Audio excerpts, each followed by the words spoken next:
Hello दोस्तों। तो આપણે છેલ્લે ક્વોન્ટમ આંકના પ્રકારો જોયા। ક્વોન્ટમ આંક ચાર પ્રકારના હતા: મુખ્ય ક્વોન્ટમ આંક, ગૌણ ક્વોન્ટમ આંક, ચુંબકીય ક્વોન્ટમ આંક અને સ્પિન ક્વોન્ટમ આંક। આ ચાર વિશે આપણે વાતો કરી ડિટેલમાં કે એની મદદથી કઈ કઈ વસ્તુઓ નક્કી થાય છે। હવે આજે આપણે પરમાણ્વીય કક્ષકોના આકાર અને પ્રકાર વિશે થોડી ચર્ચા કરીએ। તો મેં તમને અગાઉ પણ કીધું છે કે જે સાઈ જે તરંગ વિધેય છે એ એનો કોઈ ભૌતિક અર્થ નથી। સાઈ એ તરંગ વિધેય છે, એનો કોઈ ભૌતિક અર્થ નથી। એ શું નક્કી કરે છે? કેન્દ્રની આસપાસ ઇલેક્ટ્રોન મળવાની સંભાવના દર્શાવે છે। સંભાવના, સંભાવ્યતા દર્શાવે છે। બસ સાઈનો કોઈ ભૌતિક અર્થ નથી। એ શું દર્શાવે છે ભાઈ? ઇલેક્ટ્રોન મળવાની સંભાવના દર્શાવે છે। હવે આ જે સાઈ, સપોઝ કે જો સાઈ માટે આલેખ હું દોરું છું, આ 0 છે, આ પ્લસ મૂલ્ય, આ માઇનસ મૂલ્ય હોય, અને સાઈ સ્ક્વેર માટે આલેખ આ રીતે દોરું છું, 0 પ્લસ અને માઇનસ હોય, બરાબર છે। સાઈ એ તરંગ વિધેય છે। સાઈ એ આપણે કીધું છે, બરાબર છે। સાઈ એ શું છે ભાઈ? તરંગ વિધેય છે જે ઇલેક્ટ્રોન મળવાની સંભાવના દર્શાવે। આ રીતે તરંગ છે, આ રીતે એટલે જો અહીંયા પ્લસ માઇનસ એટલે સાઈનું મૂલ્ય પ્લસ કે માઇનસ હોઈ શકે, પરંતુ સાઈ સ્ક્વેરનું મૂલ્ય, સાઈનું મૂલ્ય -1 લઉં તો બોલો સાઈ સ્ક્વેર શું થઈ જાય? +1, બરાબર છે। એટલે સાઈ સ્ક્વેરનું મૂલ્ય હંમેશા શું હોય? તે પ્લસ જ હોય, પરંતુ સાઈ સ્ક્વેર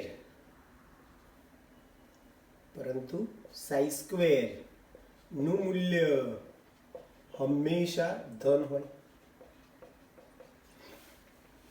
એટલે સાઈ કરતા સાઈ સ્ક્વેરનું મહત્વ વધારે છે, કારણ કે સાઈ સ્ક્વેરની મદદથી ઇલેક્ટ્રોન કેન્દ્રની આજુબાજુ મળશે જ એવું તમે કહી શકો। આમ સાઈ કરતા સાઈ સ્ક્વેરનું મહત્વ વધુ છે। સાઈ કરતા સાઈ સ્ક્વેરનું મહત્વ વધુ છે। ક્લિયર ભાઈ? એટલે સાઈ સ્ક્વેર શું સૂચવે છે? કેન્દ્રની આસપાસ ઇલેક્ટ્રોન મળશે જ, બરાબર। ટૂંકમાં સાઈ સ્ક્વેરનું મૂલ્ય કેન્દ્રની આસપાસ ઇલેક્ટ્રોન મળશે જ,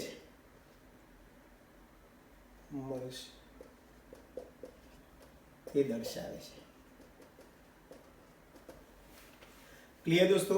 તો સાઈ એ તરંગ વિધેય છે, એનો કોઈ ભૌતિક અર્થ નથી। એ કેન્દ્રની આસપાસ ઇલેક્ટ્રોન મળવાની સંભાવ્યતા દર્શાવે છે। આ આલેખ પ્રમાણે સાઈનું મૂલ્ય પ્લસ માઇનસ બંને હોઈ શકે, પણ સાઈ સ્ક્વેરના મૂલ્યો હંમેશા પ્લસ જ હોય। એટલે સાઈ સ્ક્વેર એ હકીકતમાં કેન્દ્રની આસપાસ ઇલેક્ટ્રોન મળશે જ એવું દર્શાવે છે। તો એને આધારે કક્ષક કોને કહેવાય? તો કક્ષકની વ્યાખ્યા આપે તો આપી શકો, કેન્દ્રની આસપાસનો એવો વિસ્તાર કે જ્યાં આગળ ઇલેક્ટ્રોન મળવાની સંભાવના સૌથી વધુ હોય એવા વિસ્તારને આપણે શું કહીશું ભાઈ? કક્ષક। યાદ રહેશે? કક્ષક એટલે કેન્દ્રની આસપાસ નો એવો વિસ્તાર કે જ્યાં ઇલેક્ટ્રોન મળવાની સંભાવના સૌથી વધુ હોય તેવા વિસ્તારને કક્ષક કહીશું। સાઈ સ્ક્વેર ઇલેક્ટ્રોન મળવાની સંભાવના દર્શાવતો વિસ્તાર દર્શાવે છે, અને એના આધારે તમે કક્ષકની વ્યાખ્યા આપી શકો કે કેન્દ્રની આસપાસનો એવો વિસ્તાર કે જ્યાં ઇલેક્ટ્રોન મળવાની સંભાવના સૌથી વધુ હોય એવા વિસ્તારને આપણે શું કહીશું ભાઈ? કક્ષક। તમને આવો એક નાનકડો તફાવત પણ પૂછાય, 1s કક્ષક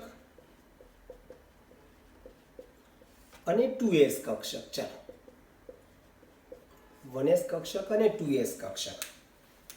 જો આ કેન્દ્ર છે, આ ગોળ કુંડળાને આપણે કક્ષા કહીશું અને એમાં કક્ષક હોય. ચલો આ 1s કક્ષક કહીએ. આ કેન્દ્રની આજુબાજુનો એવો વિસ્તાર કે જ્યાં આગળ ઇલેક્ટ્રોન મળવાની સંભાવના સૌથી વધારે છે. આ 1s કક્ષક મેં બતાવ્યો. પછી વચ્ચે ગેપ છે, પછી આ 2s કક્ષક બતાવી.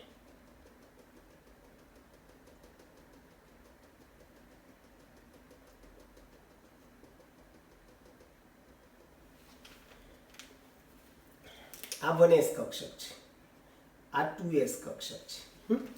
ચલો બોલો 1s કક્ષક માટે n બરાબર શું? આગળનો આંકડો n કહેવાય. અહીંયા 2s કક્ષક માટે n બરાબર 2 થાય.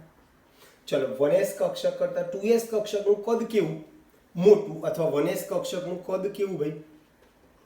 નાનું. આનું કદ મોટું.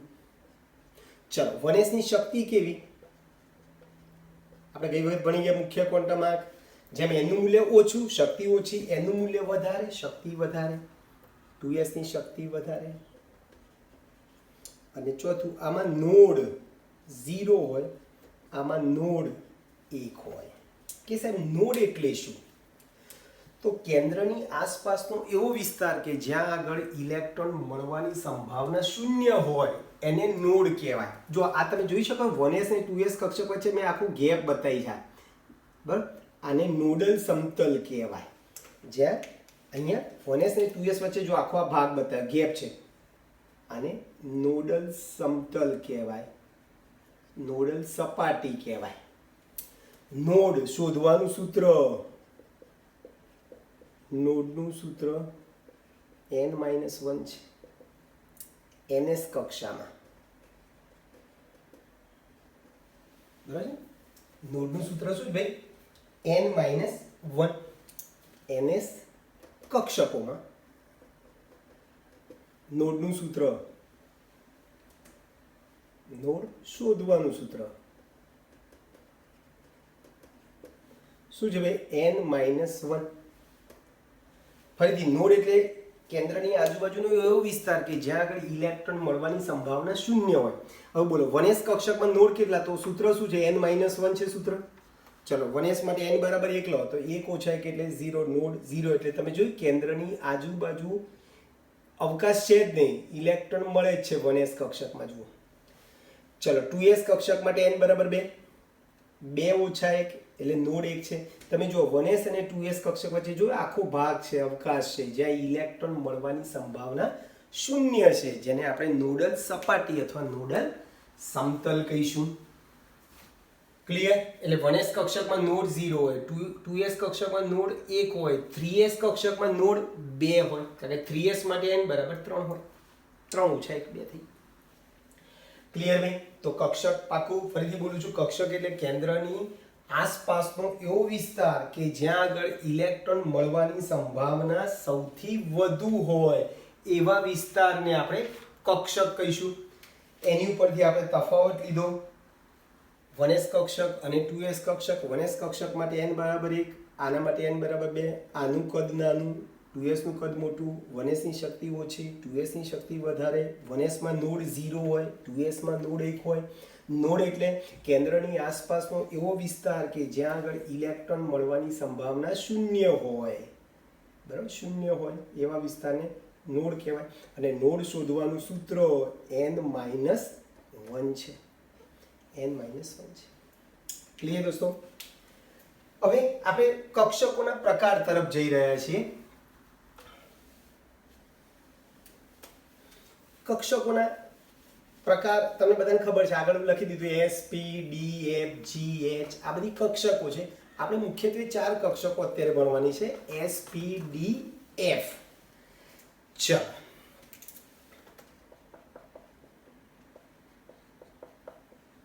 કક્ષકોના પ્રકારો મુખ્યત્વે 4 છે. એમાં પહેલા s કક્ષક કહીશું. ચલો s કક્ષકની વ્યાખ્યા આપીએ તો આમ આપી શકો, કેન્દ્રની આસપાસનો એવો ગોળાકાર વિસ્તાર કે જ્યાં આગળ ઇલેક્ટ્રોન મળવાની સંભાવના સૌથી વધારે છે. બરાબર છે? કેન્દ્રની આસપાસનો એવો ગોળાકાર ગોળાકાર વિસ્તાર કે જ્યાં ઇલેક્ટ્રોન મળવાની સંભાવના સૌથી વધુ હોય તેવા વિસ્તારને એસ કક્ષક કહીશું. બરાબર છે. આ રીતે આ કેન્દ્ર છે. કેન્દ્રની આસપાસનો એવો ગોળાકાર વિસ્તાર કે જ્યાં આગળ ઇલેક્ટ્રોન મળવાની સંભાવના સૌથી વધારે હોય. એટલે એસ કક્ષક કેવી થઈ? ગોળાકાર થઈ. એસ કક્ષક ગોળાકાર છે. ચલો, એસ કક્ષક માટે L બરાબર 0 માટે M બરાબર 1 થાય. 1 બરાબર. માટે એસ કક્ષકની સંખ્યા 1 થાય. એસ કક્ષકમાં વધુમાં વધુ 2 ઇલેક્ટ્રોન સમાઈ શકે. કોઈ પણ કક્ષકમાં વધુમાં વધુ 2 ઇલેક્ટ્રોન સમાય. એસ કક્ષકની સંખ્યા 1 છે એટલે એસ કક્ષકમાં વધુમાં વધુ 2 ઇલેક્ટ્રોન સમાઈ શકે. બધી જ કક્ષામાં એસ કક્ષકો હોય. બધી જ કક્ષામાં, દાખલા કે 1s કક્ષક હોય, 2s, 3s, 4s, બરાબર છે. અને એનું મૂલ્ય વધવાની સાથે એસ કક્ષકનું કદ અને શક્તિ વધે છે. એનું મૂલ્ય વધવાની સાથે કક્ષકનું કદ અને શક્તિ વધે છે. આ રીતે બોલો. 1s કક્ષક કરતા 2s નું કદ એ વધારે, શક્તિ એ વધારે. 2s કરતા 3s કક્ષકનું કદ અને શક્તિ વધારે. 4s કક્ષકનું કદ 3s કક્ષક કરતા કદ એ વધુ અને શક્તિ પણ વધુ હોય છે. તો બોલો, તમે એસ કક્ષક વિશે તમને કહેતો, બોલો એસ કક્ષક વિશે તમે આટલું લખી શકો ભાઈ? ફરીથી, એસ કક્ષક એટલે કેન્દ્રની આસપાસનો એવો વિસ્તાર કે જ્યાં આગળ ઇલેક્ટ્રોન મળવાની સંભાવના, એવો ગોળાકાર વિસ્તાર, એવું કેન્દ્રની આસપાસનો એવો ગોળાકાર વિસ્તાર કે જ્યાં આગળ ઇલેક્ટ્રોન મળવાની સંભાવના સૌથી વધારે છે. તો એવા ગોળાકાર વિસ્તારને આપણે એસ કક્ષક કહીશું. એટલે એસ કક્ષક ગોળ છે. એસ કક્ષક માટે સ્મોલ l બરાબર 0 છે માટે m નું મૂલ્ય 1 મળે. માટે એસ કક્ષકની સંખ્યા 1 છે. કોઈ પણ કક્ષકમાં વધુમાં વધુ 2 ઇલેક્ટ્રોન સમાઈ શકે. એસ કક્ષકની સંખ્યા 1 છે એટલે એસ કક્ષકમાં વધુમાં વધુ 2 ઇલેક્ટ્રોન સમાઈ શકે. બરાબર છે. બધી કક્ષામાં તમને એસ કક્ષક જોવા મળે છે. અને જેમ n નું મૂલ્ય વધે એમ કક્ષકનું કદ અને શક્તિ પણ વધે છે. ઉદાહરણ આપી દીધું. ક્લિયર દોસ્તો? ચાલો, એસ કક્ષક પછી આવે તમારે પી કક્ષક. એસ કક્ષક પછી આવે તમારો પી કક્ષક.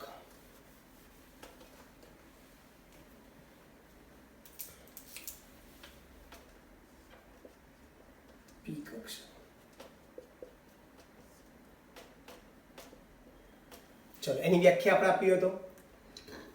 જેમ આપણે એસ કક્ષકમાં ગોળાકાર કીધું ને, એમાં અહીંયા કેન્દ્રથી ચોક્કસ દિશામાં સામસામી બાજુએ ઇલેક્ટ્રોન મળવાની સંભાવના દર્શાવતા વિસ્તારને એસ કક્ષક કહેવાય. કેન્દ્રથી ચોક્કસ દિશામાં, કેન્દ્રની સામસામી બાજુએ ઇલેક્ટ્રોન મળવાની સંભાવના દર્શાવતા વિસ્તારને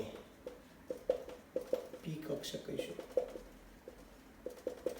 એટલે પી કક્ષક નો આકાર ડમ્બેલ્સ છે. આ રીતે જો, આ કેન્દ્ર છે કીધું ને, કેન્દ્રથી ચોક્કસ દિશામાં સામસામી બાજુએ ઇલેક્ટ્રોન મળવાની સંભાવનાવાળા આ ડમ્બેલ્સ આકાર ઇલેક્ટ્રોન મળવાની સંભાવનાવાળા વિસ્તારને આપણે શું કહીશું ભાઈ? પી કક્ષક. એટલે પી કક્ષકનો આકાર કેવો છે?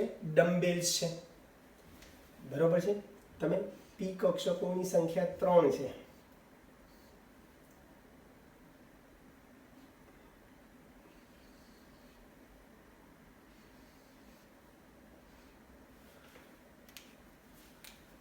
આને આ કેન્દ્રને આજે કેન્દ્રની આજુબાજુ જે ભાગ જે દેખાય છે એને લોબ કહેવાય. શું કહેવાય ભાઈ?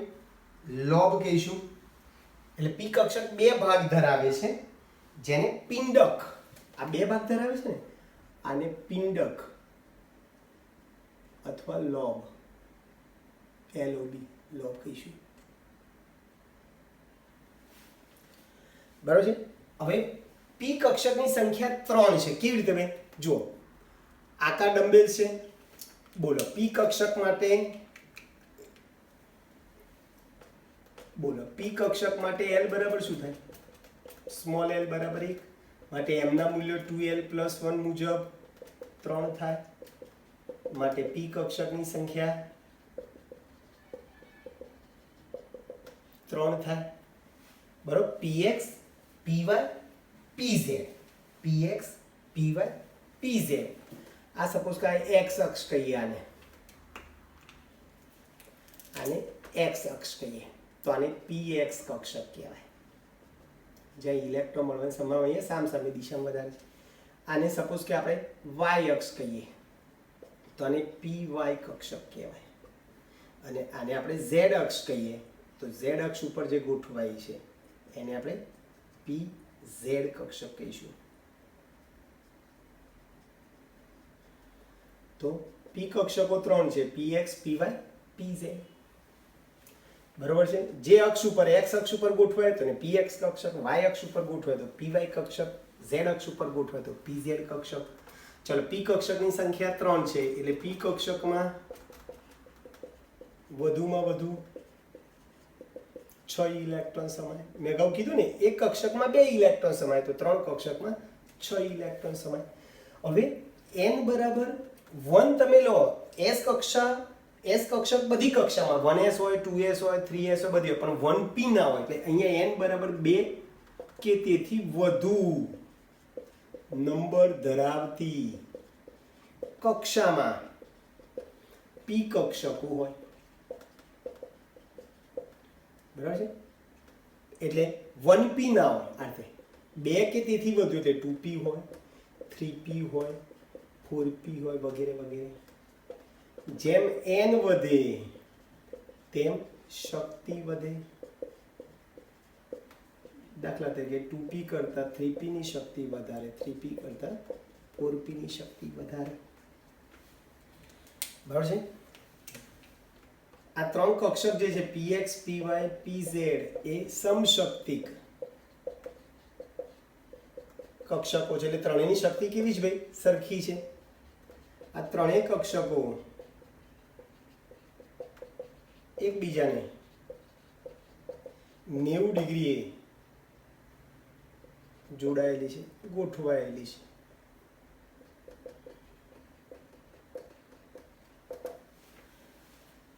બરોબર છે ભાઈ? ક્લિયર? ત્રણેય કક્ષો એકબીજાને 90 અંશે ખૂણો અથવા 90 અંશનો ખૂણો, 90 ડિગ્રીનો ખૂણો બનાવે છે. એમ લખો, ખૂણો બનાવે છે. તો આ તમારી પી કક્ષક માટે વાત થઈ ગઈ. આપણે ભાઈ તો ફરીથી બોલું છું, કેન્દ્રથી ચોક્કસ દિશામાં, કેન્દ્રની સામસામી બાજુએ ઇલેક્ટ્રોન મળવાની સંભાવના ધરાવતા વિસ્તારને દર્શાવતા વિસ્તારને પી કક્ષક કહીશું. પી કક્ષકનો આકાર ડમ્બેલ છે. પી કક્ષક માટે સ્મોલ l બરાબર 1 હોય, માટે m ના મૂલ્યો 3 થાય. એનો અર્થ કે પી કક્ષકો 3 છે. કઈ 3 પી કક્ષકો છે? px py pz. પી કક્ષકોની સંખ્યા 3 છે. ત્રણે 3 પી કક્ષકો સમશક્તિક છે. ત્રણેય પી કક્ષકો એકબીજાને 90 ડિગ્રીએ ગોઠવાયેલી હોય છે. પી કક્ષકની સંખ્યા 3 છે, માટે એમાં વધુ 6 ઇલેક્ટ્રોન સમાઈ શકે. n બરાબર 2 કે તેથી વધુ ક્વોન્ટમ આંક ધરાવતી કક્ષામાં તમને પી કક્ષક જોવા મળે છે. જેમ n વધે એમ પી કક્ષકની શક્તિ પણ શું થાય ભાઈ? વધે છે. ક્લિયર દોસ્તો? ચલો સેમ ટુ સેમ ડી કક્ષક માટે થોડી ચર્ચા કરી લઈએ આપણે.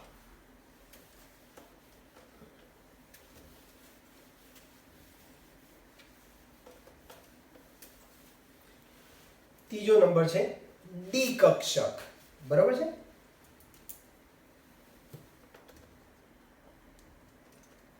ત્રીજો નંબર ડી કક્ષક.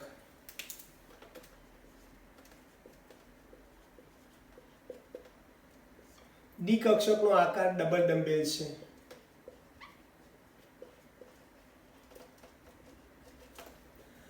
બરાબર છે. ચલો, ડી કક્ષક માટે L બરાબર 2 માટે m ના મૂલ્યો 5 થાય. માટે ડી કક્ષકની સંખ્યા 5 થાય. ચલો, એક કક્ષકમાં વધુ 2 ઇલેક્ટ્રોન સમાય, તો ડી કક્ષકમાં વધુ 10 ઇલેક્ટ્રોન સમાય. 2D ના હોય, 1D કે 2D કક્ષક ના, 3D થી શરૂ થાય એટલે n બરાબર 3 કે તેથી વધુ નંબર ધરાવતી કક્ષામાં ડી કક્ષકો જોવા મળે. બરાબર, 3D 4D 5D. બરાબર. પાછી જેમ n વધે તેમ શક્તિ વધે.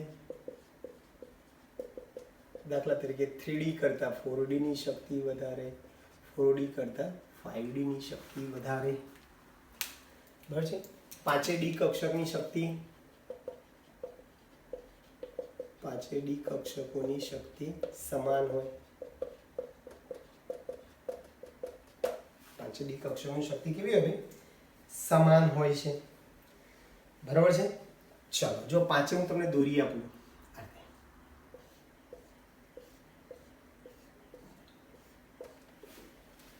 dxy 5, જેમ આપણે p કક્ષકો 3 હતી ને, px py pz, એમ d કક્ષક 5 છે, dxy yz zx dx² - y² અને dz². હવે અહીંયા જે કક્ષકો જે છે ને એને તમારે અક્ષ તરીકે લેવાનું. જો આ xy છે ને એટલે આડીને x કહું, ઊભીને y કહું. yz છે, ઊભીને y કહું, આડીને z કહું, તો ગમે તે લઈ જાઓ. zx આડીને x કહું, ઊભીને z કહું. x² - y x y અને આને z કહું. જે કક્ષકો હતી એને આપણે અક્ષ તરીકે લઈ લીધી.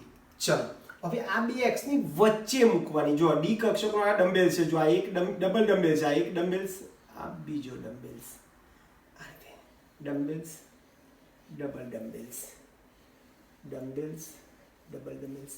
હવે યાદ રાખો, સ્ક્વેર જ્યારે પણ આવે ને, સ્ક્વેર આવે ત્યારે તમારે અક્ષની ઉપર જ કક્ષક બતાવે. જો આ સ્ક્વેર છે એટલે જો આ અક્ષની ઉપર હું બતાવું છું, જો અક્ષની ઉપર બતાવું છું.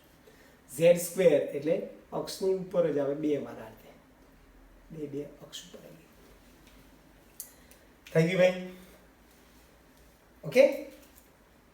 તો આ 5 ડી કક્ષકની આપણે વાત કરી. તો ડી કક્ષક વિશે તમને કોઈ પૂછે તો તમે આટલું લખી શકશો ભાઈ. ફરીથી ડી કક્ષકનો આકાર કેવો છે ભાઈ? ડબલ ડમ્બેલ્સ છે. ડી કક્ષક માટે L બરાબર 2 છે, માટે L m ના મૂલ્યો કેટલા થાય? 5 થાય. ml ના મૂલ્યો 5 થાય. એનો અર્થ કે ડી કક્ષકની સંખ્યા 5 છે. 5 કઈ ડી કક્ષકો છે? dxy dyz dzx dx² - y² અને dz² છે. ચલો, ડી કક્ષકની સંખ્યા 5 છે એટલે ડી કક્ષકમાં વધુ 10 ઇલેક્ટ્રોન સમાઈ શકે. ડી કક્ષક n બરાબર 3 કે તેથી વધુ ક્વોન્ટમ આંક ધરાવતી કક્ષામાં તમને ડી કક્ષક જોવા મળે. અને એમાં પણ જેમ એનું મૂલ્ય વધતું જાય એમ શક્તિ વધતી જાય. એટલે 3D કરતા 4D ને 4D કરતા 5D ની શક્તિ વધારે હોય. અને પાંચે ડી કક્ષકોની શક્તિ સરખી હોય છે, જેને આપણે સમશક્તિ કક્ષકો કહીશું. ઓકે. અને છેલ્લો પ્રકાર, કઈ કક્ષકો જોઈએ આપણે? એસ કક્ષક, પી કક્ષક, ડી કક્ષક જોઈ અને છેલ્લે એફ કક્ષક જોઈશું. આ બધી કક્ષકો યાદ રાખજો, જેનો ઉપયોગ આપણે આવતી વખતે ઇલેક્ટ્રોન રચનામાં જોવાનો છે. એફ કક્ષકો. ચલો, આનો આકાર અટપટો છે, નિશ્ચિત ના હોય. ચલો, એફ કક્ષક માટે L બરાબર 3, માટે m ના મૂલ્યો 7 થાય, માટે F કક્ષકની સંખ્યા 7 છે. એક કક્ષકમાં વધુમાં વધુ 2 ઇલેક્ટ્રોન સમાય, એટલે F કક્ષકોમાં વધુમાં વધુ 7 દુ 14 ઇલેક્ટ્રોન સમાય. ચલો 1f 2f 3f ના હોય, 4f હોય એટલે n બરાબર 4 કે તેથી વધુ નંબર ધરાવતી કક્ષામાં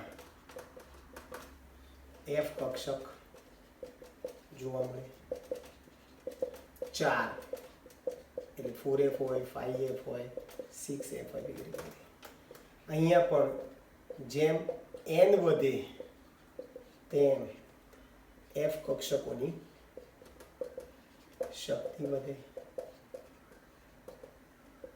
દાખલા તરીકે 4f કરતા 5f, 5f કરતા 6f ની શક્તિ વધારે હોય, અને સાથે F કક્ષકોની શક્તિ સમાન હોય છે. ક્લિયર દોસ્તો? તો F કક્ષક વિશે બી તમે આટલું સરસ લખી શકો છો. તો પાકું ફરીથી F કક્ષકનો આકાર અટપટો છે.